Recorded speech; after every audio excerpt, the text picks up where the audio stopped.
What's up, folks? We are sitting in the tail end of our 5-year anniversary, our now 2-week-long 5-year anniversary celebration for Warhammer combat cards. And I'm on the final round of the Horde Mode, the Necron campaign that went for 3 full days. Still got a couple hours left. We'll see if I even post this video. Quick tip from Shinto Bean, if you want to progress quickly, a quick note in Horde Mode that you don't actually have to you don't have to win to progress. So I believe he mentioned he was just deploying Tolmaron by himself and then just immediately dying, and that was his way to go through. You can do the same with Yarrick, and then it's actually kind of thematic because Yarrick supposedly dies like many times and keeps coming back. So, but I'm actually going to give it a crack. I have gone all the way through it, and I'm looking at the final round, and this is one where it does let you change warlords. So I'm going to go with Azrael, who was my most successful fairly early on, and just taking another quick look at this list. Yeah, let's try it. Let's do this one. Yeah,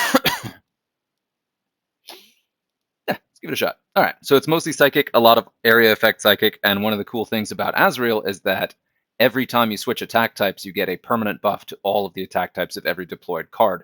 So if you're able to keep your stuff alive and on the board, it's a really good way to, yeah, we'll just try it.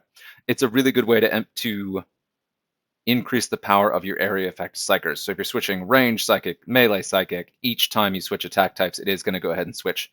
It is going to go ahead and give you that permanent buff. We're up against the Silent King with, we'll see how many bodyguards he has in a second. 8. Huh. All right. Well, let's see it. I was told there were going to be some thematic surprises in this, so we'll see. We'll see what happens on our final round. Keeper of Truth. So this is Azrael's special rule. Each time you select an attack type that is different from the one you selected in the previous turn, such specific wording, your deployed cards receive a 25% boost to their attack stats, which is awesome. I'm going to go ahead and drop Calgar himself against that. Great. Go ahead and taunt against that. Against that. Cool. Yeah, we'll wait on the other taunt. Whatever I deploy, very good chance of it just dying outright. We'll go ahead and do here. We'll see. It's going to be just all Satan. Really? Okay. Of course you did. I actually talked to Harry when this launched, just kind of talking about how excited he was, and he had sort of like a fiendish cackle talking about how there were going to be some definite surprises, and I suppose this is certainly a surprise. There is some barrage there, but we're going to go ahead and do this. Yeah, let's take one out. And this thing has so many hit points, it doesn't really matter so much, and is still taunting, so even though he may kill it this turn... Oh, man, 2 down. Nice, there we go. And now I can switch back to Psychic. Oh, God, okay. And there we got that permanent buff to his attack stat. So Calgar now is hitting very hard, as he should. And then we have Inspiring Presence, so we're going to go ahead and slow these guys down a little bit. And I'm sorry the animations are so quick. Just to check in here, you've got the quick glow showing which attack types you didn't use the last turn, which I love that visual cue on these talents. Go ahead and prompt you to do the right thing and don't mess up. Boom. So we get that permanent buff to all attack stats, not just the one you used, so this sucker hits very hard. We may actually pull this off on the first try. Why did I say that? Don't say that kind of thing out loud. How dare I? Why would I do such a thing? Yeah, let's see. Now we got all our area effect psychers. We'll put these shields across from that guy. Boom, boom, boom. And we get the psychic buff. Now they're still pretty scary over there. Yep, 1 down. And now I have to switch attack types again, which is going to be really unfortunate with this. Zarek's debuffs are very problematic. Now, can Azrael himself hold out? No, he can't. Okay, well, that ended about as expected. So there it is. Finished the final match. Probably didn't do terribly well in the rewards track. I think for finishing it at all, just for that endurance run, I believe I did relatively well. Was that top 20%?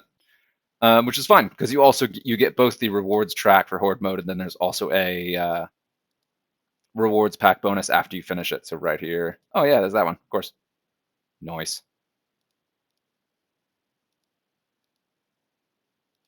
And then we have the actual, I believe, the Stormlord is in the rewards pack. So I'm not going to get that, but I got the rewards track, and then also I'm going to get the additional rewards just for scoring in any measurable way, which is cool. So, yay.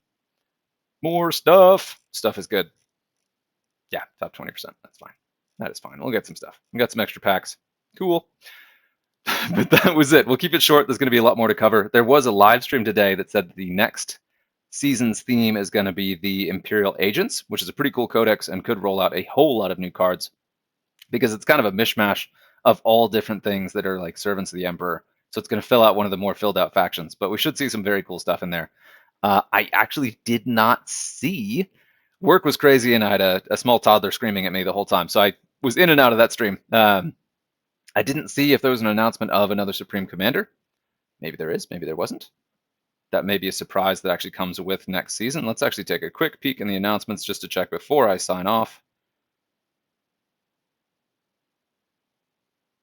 Announcements. There was a lot of conversation about the that was not. There was a lot of talk about the community curated campaign, which is coming out next. Oh, Anniversary Army. Cool. Look at that. This is cool stuff. If you're not in the Discord, I definitely recommend popping into it. Okay, let's see. Twitch live streams. There will be a recap later. I do need to check this out.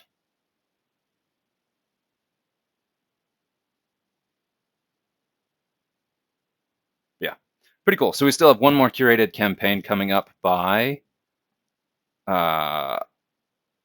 Play On, I believe. I should know this. I don't remember. I think it's Play On.